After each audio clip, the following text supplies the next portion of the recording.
Donc bonjour à tous, Christelle Gastaldi-Ménager. Alors je suis non médecin et on va passer sur des choses un peu moins cliniques. Je suis responsable adjointe du département études sur les pathologies et les patients à la CNAM, à l'assurance maladie.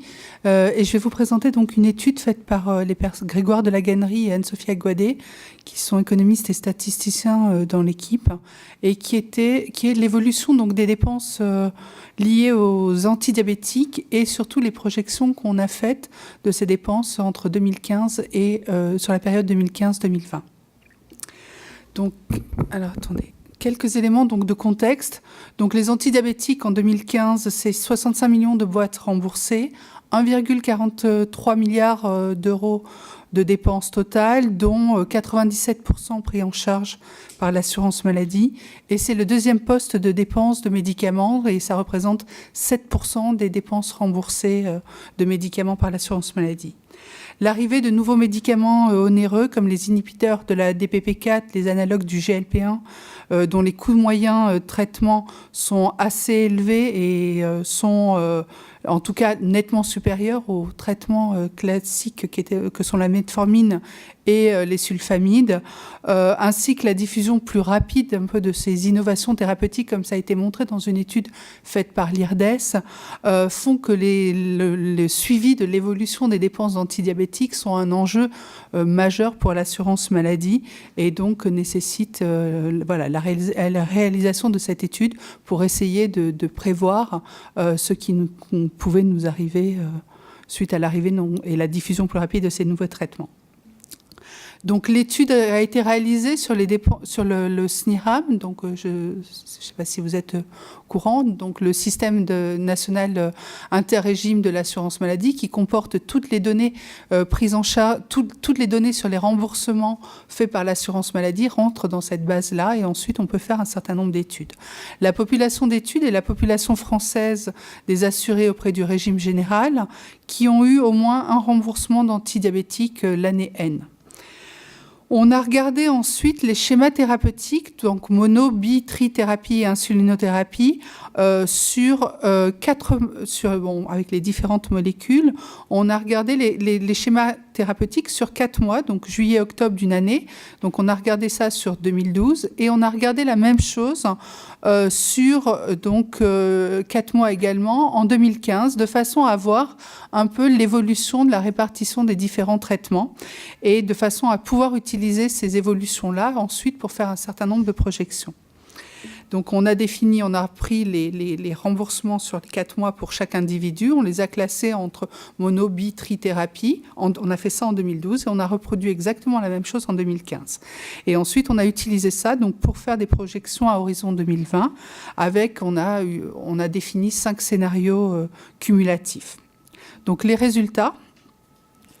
Tout d'abord, l'évolution. Donc là, vous avez un schéma qui représente l'évolution des différents schémas thérapeutiques entre 2012 et 2015. Alors ça, c'est une répartition des patients et ça, c'est une répartition ici en termes de dépenses remboursées.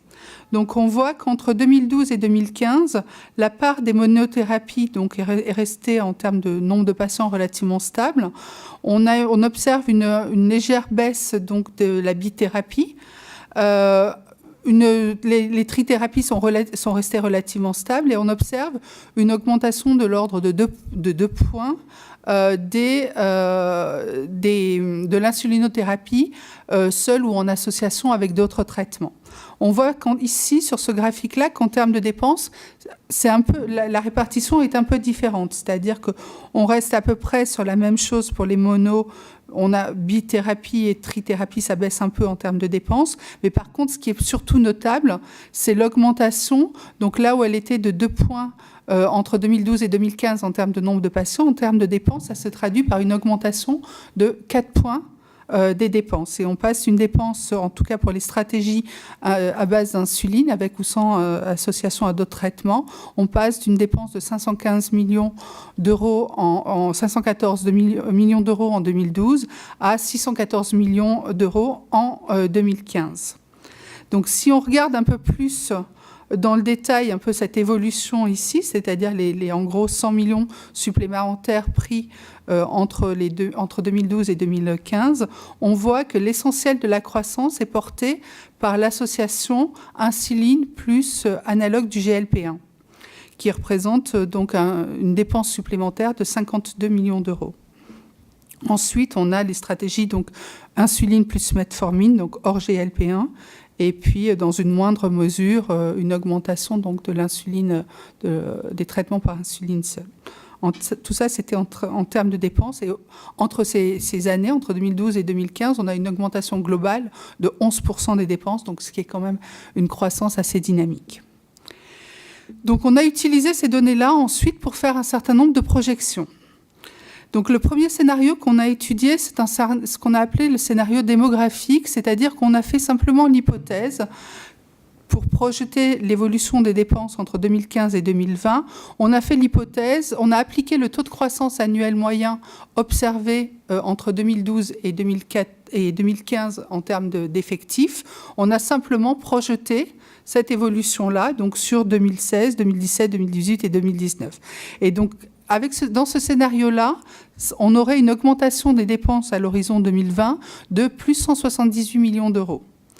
Si on prend cette fois un scénario qu'on garde donc la partie démographique, mais qu'on ajoute une hypothèse supplémentaire, c'est-à-dire qu'on fait varier cette fois l'évolution observée entre 2012 et 2015 des différents schémas thérapeutiques, c'est-à-dire en faisant croître le pourcentage de patients en monothérapie de 0,4%, en bithérapie de 2,7%, trithérapie de 0,2% et en insulinothérapie de 1,9%, et qu'on cumule avec le scénario précédent, on aurait une dépense supplémentaire à l'horizon 2020 de 208 millions d'euros.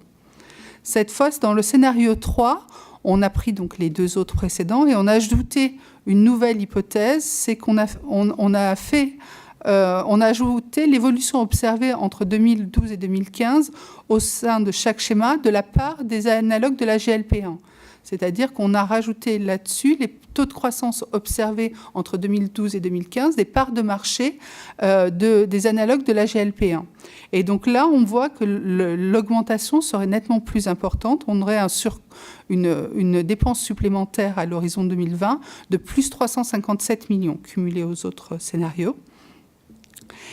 Un quatrième scénario, c'était de prendre cette fois des hypothèses plus fortes que l'évolution observée sur les parts de marché des analogues de la GLP-1 entre 2012 et 2015. Là, on s'est entouré, on a interrogé un certain nombre d'experts pour essayer de leur demander, voilà, quelles seraient, selon vous, les parts de marché que pourraient prendre ces analogues de la GLP-1 dans un futur, puisqu'on était quand même sur une période où les traitements venaient d'arriver et qu'on pouvait penser que ce qui était observé entre 2012 et 2015 ne reflétait pas forcément ce qu'on pouvait observer ce qu'on pourrait observer dans le futur. Et donc là, sous un certain nombre d'hypothèses, vous avez les hypothèses qui nous ont été données d'évolution de parts de marché faites par les experts. On aurait une dépense supplémentaire de plus 500 millions d'euros à l'horizon 2020. Et le dernier scénario, c'était de dire on va reprendre les mêmes hypothèses que celles précédemment, mais on va donner une part plus grande à l'insulinothérapie et donc de fait à l'association, puisqu'on a vu que c'était assez fréquent, l'association insulinothérapie plus analogue de la GLP-1. Et là, dans ce scénario-là, on aurait une évolution de plus 562 millions d'euros. Donc, en conclusion, on voit que les traitements du diabète représentent pour l'assurance maladie un enjeu financier majeur. Leur coût pourrait augmenter à l'horizon 2020 de plus 178 millions à 562 millions selon le scénario considéré. L'augmentation pourrait être même plus forte puisque dans les projections réalisées, on n'a pas du tout tenu compte de l'arrivée des nouveaux traitements qui sont encore plus coûteux, dont à l'époque, en 2015, quand on a réalisé l'étude, on n'avait pas... 2016 même, on n'avait pas trop d'éléments pour faire des hypothèses à la fois en termes de coûts et de parts de marché, puisque c'était relativement nouveau. Et on voit donc que ces dépenses d'antidiabétiques qui constituent un enjeu majeur, c'est d'autant plus important, en tout cas pour nous, d'être vigilants là-dessus, puisqu'on est dans un système de santé avec des moyens contraints et qu'on doit également pouvoir répondre, notre système de santé doit pouvoir répondre à l'arrivée d'innovations innovations aussi très importantes, comme les traitements de l'hépatite C et certains anticancéreux, d'où la nécessité, dans une enveloppe contrainte, de pouvoir essayer de réguler au mieux et les choses de façon à pouvoir financer ces innovations thérapeutiques. Et donc tout ça, ça passe par une amélioration donc, de la qualité de la prise en charge, du bon usage et de l'efficience donc, de la prise en charge, de façon à pouvoir dégager des marges de financement suffisantes pour la prise en charge d'innovations thérapeutiques. Merci pour votre attention.